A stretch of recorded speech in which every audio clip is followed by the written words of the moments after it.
दोस्तों नमस्कार, मैं जगन्नाथ गौतम देश रोजाना यूट्यूब चैनल पर आपका स्वागत है।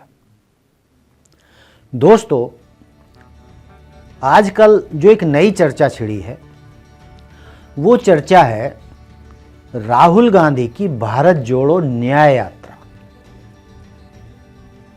इसका मकसद क्या है, बहुत लोग समझ ही नहीं पा रहे हैं और समझ इसलिए भी नहीं रहे हैं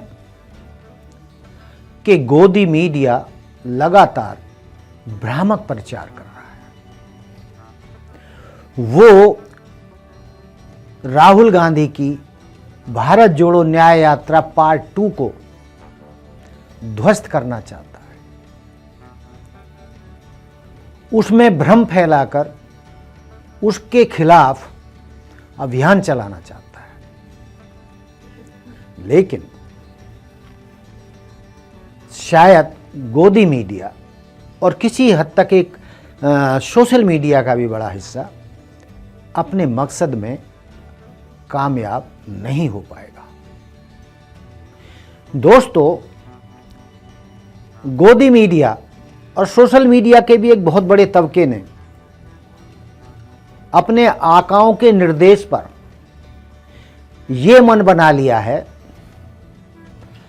कि विपक्ष को एक नहीं होने देना है। विपक्षी गठबंधन इंडिया को एक नहीं होने देना है। उसमें कहीं ना कहीं किसी ना किसी बहाने सच्ची झूठी खबरें फैलाकर दरार डालना गोदी मीडिया का पहला लक्ष्य बन गया है।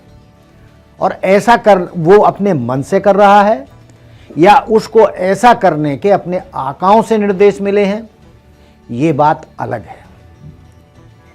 दोस्तों,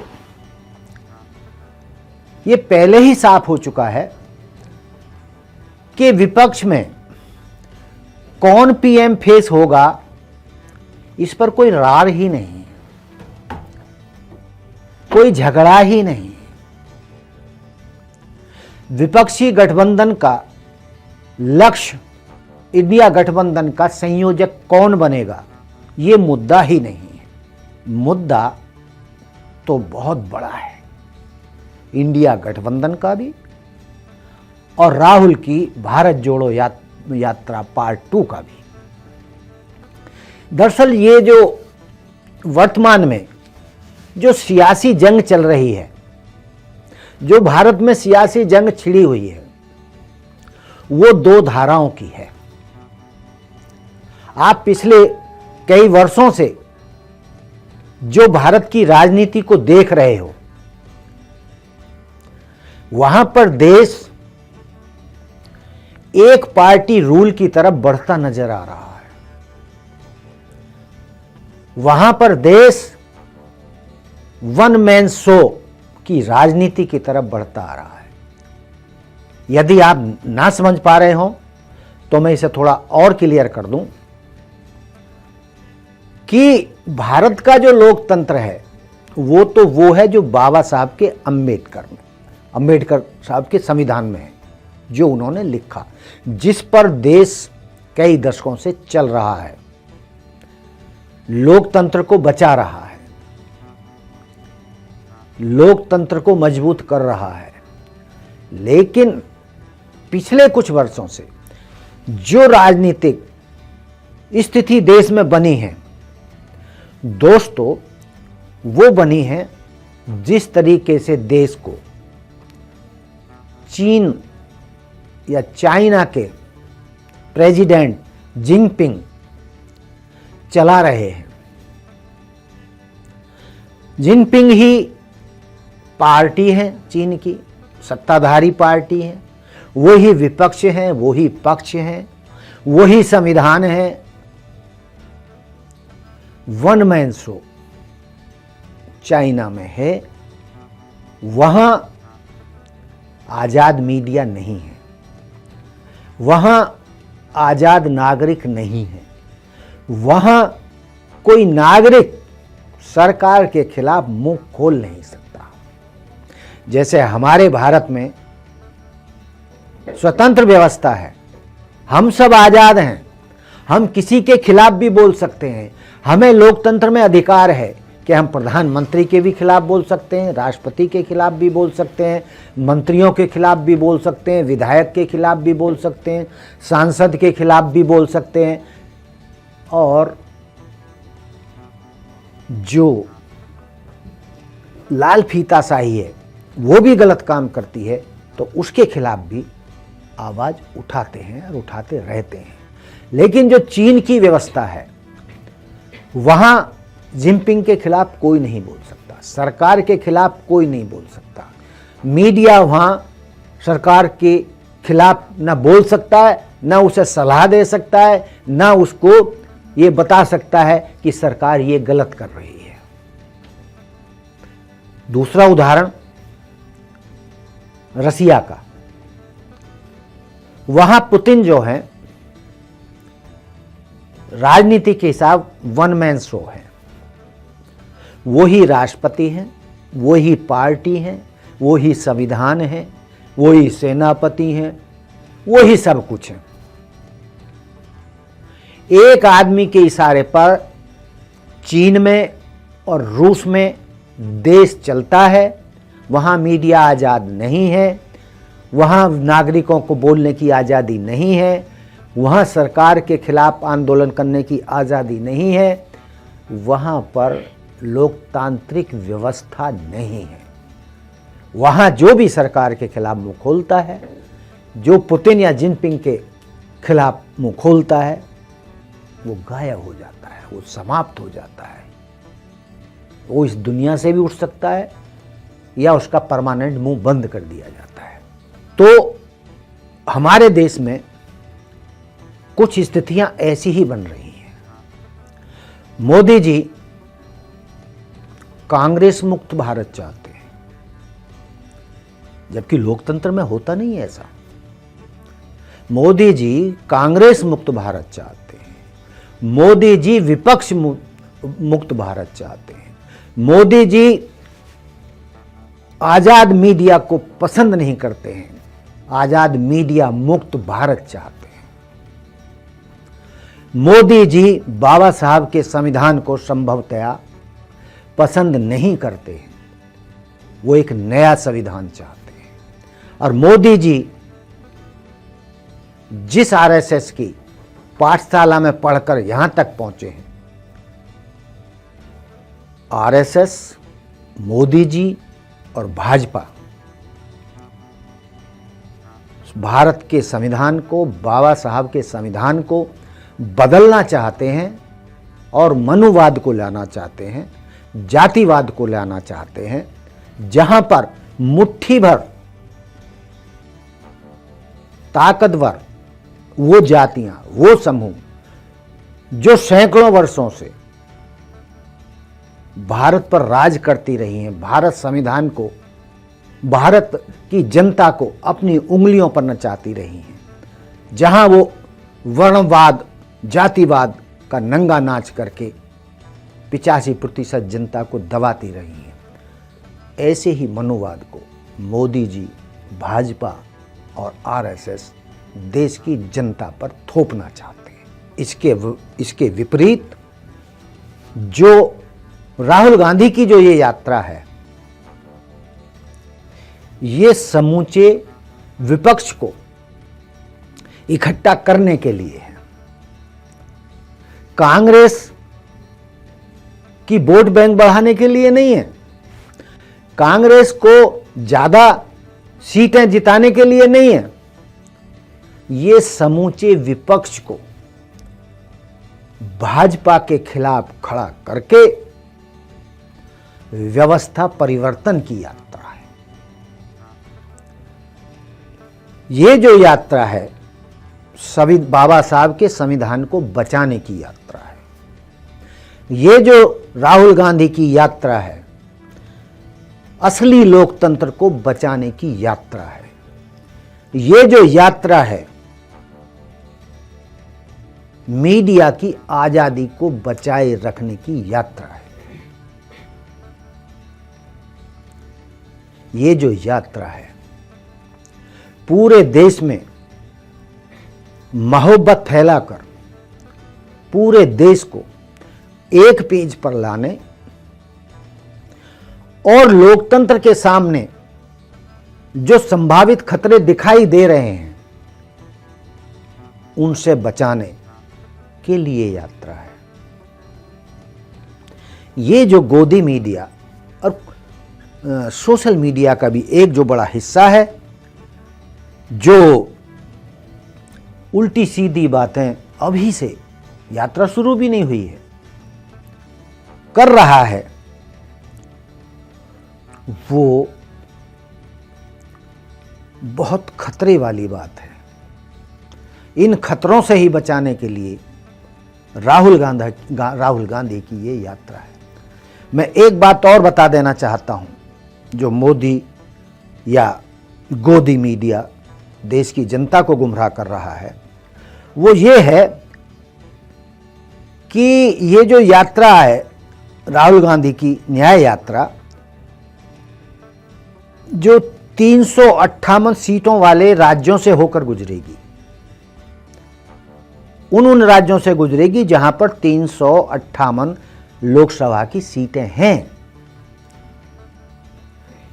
और इन 358 सीटों में वर्तमान में मात्र 13 सीट कांग्रेस की हैं। तो ये यात्रा कांग्रेस की सीटें बढ़ाने के लिए नहीं है, ये विपक्ष की, समूचे विपक्ष की सीटें बढ़ाने के लिए है। जहां भाजपा इस बार 400 पार का नारा दे रही है, वहीं राहुल की ये यात्रा समूचे विपक्ष को एक पेज पर लाकर भाजपा को 272 से नीचे लाने की यात्रा है। ये कांग्रेस का प्रधानमंत्री बनाने की यात्रा नहीं है, ये कांग्रेस को सत्ता में लाने की यात्रा नहीं है, बल्कि लोकतंत्र को बचाने की यात्रा है, मीडिया की आजादी को बचाने की यात्रा है, बाबा साहब के संविधान को बचाने की यात्रा है।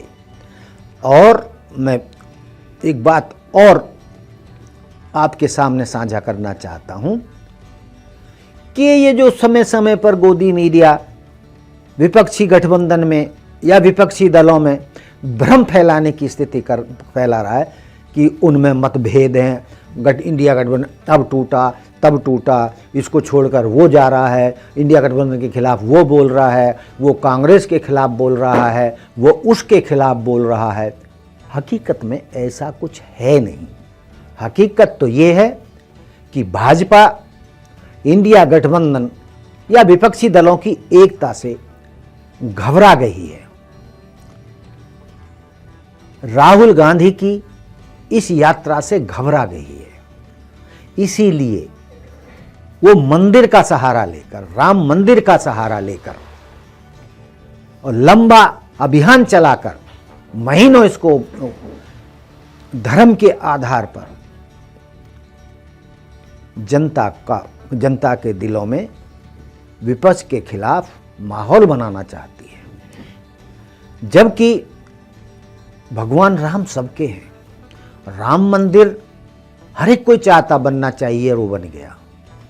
लेकिन प्रॉब्लम ये है कि भाजपा और आरएसएस दावा करते हैं कि ये राम मंदिर उनका है। राम मंदिर सारे देश का है, राम सारे देश के इष्ट हैं, सब उनको मानते हैं। लेकिन ये 31-32% से लेकर 38% तक वोट पाने वाले भाजपा और आरएसएस ये दावा करते हैं कि राम तो बस हमारे हैं, राम मंदिर तो हमारा है। और नारा क्या देते हैं? ऐसा भ्रम देश की जनता में फैला रहे हैं, खासकर हिंदी प्रदेशों में ये प्रचार करवा रहे हैं कि वो राम को लाए हैं, हम उनको लाएंगे। यानी भाजपा आरएसएस ने राम मंदिर बनवाया है, वही राम को लेकर आए हैं। ये कितनी बचकाना मतलब इनकी बातें हैं यार। भगवान राम को इनकी क्या औकात है वो लेके आएंगे? भगवान राम तो सर्वव्यापी हैं, वो तो कण कण में है, हर एक व्यक्ति के हृदय में है, वो सबके हैं। ये जनता को समझना होगा। और जो ये धर्म की राजनीति करते हैं, धर्म की दुकानदारी करते हैं, देश की जनता को धर्म के नाम पर बगलाते हैं, देश की जनता को जातियों या धर्मों के आधार पर बांटकर अपनी राजनीतिक रोटियां सेकना चाहते हैं, लेकिन इनके पीछे मन में जो छिपा हुआ है वो तो कुछ और है, और वो है तानाशाही। पाकिस्तान की तरह जैसे इस्लामिक राष्ट्र बनाना, ऐसे हिंदू राष्ट्र बनाना। अरे भाई, ये हिंदू तो राष्ट्र है ही है, पूरी दुनिया जानती है कि भारत एक हिंदू राष्ट्र है। जैसा मैं पहले भी कह चुका हूं कि भारत का राष्ट्रपति हिंदू है, प्रधानमंत्री हिंदू है, उपराष्ट्रपति हिंदू है, सेना का सेनापति हिंदू है। पता नहीं देश में हिंदुओं की सरकार है, प्रदेशों में हिंदुओं की सरकार है, कहीं कोई मुस्लिम मुख्यमंत्री नहीं है, कोई प्रधानमंत्री नहीं है।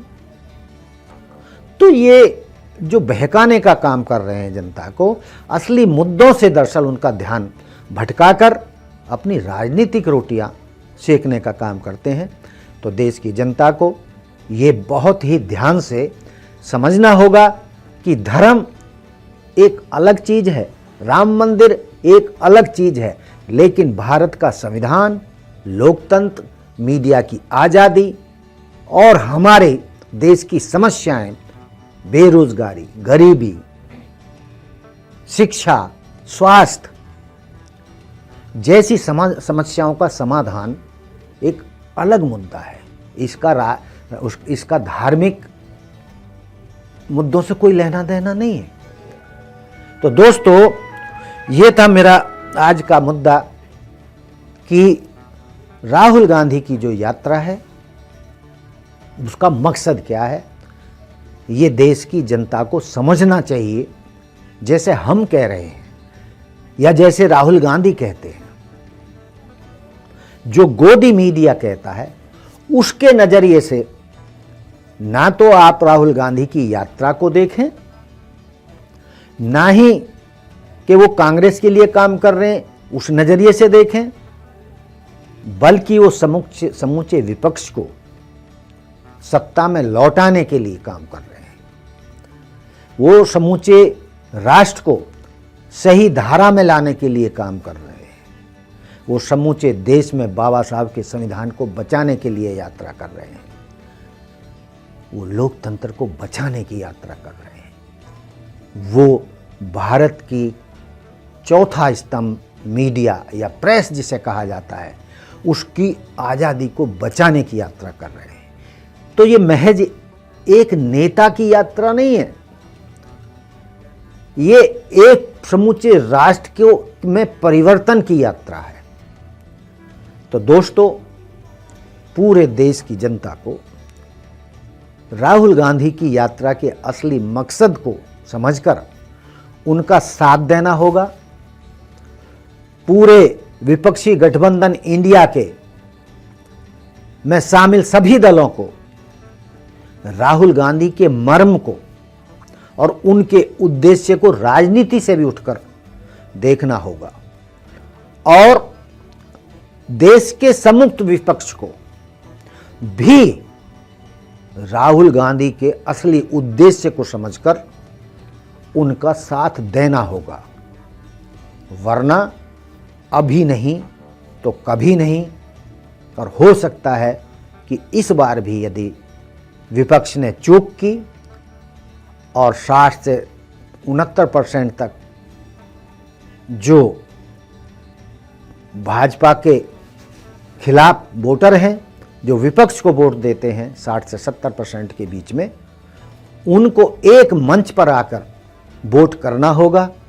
यदि लोकतंत्र को बचाना है तो उन्हें भाजपा को 272 से नीचे लाने के लिए सबको मिलकर काम करना होगा।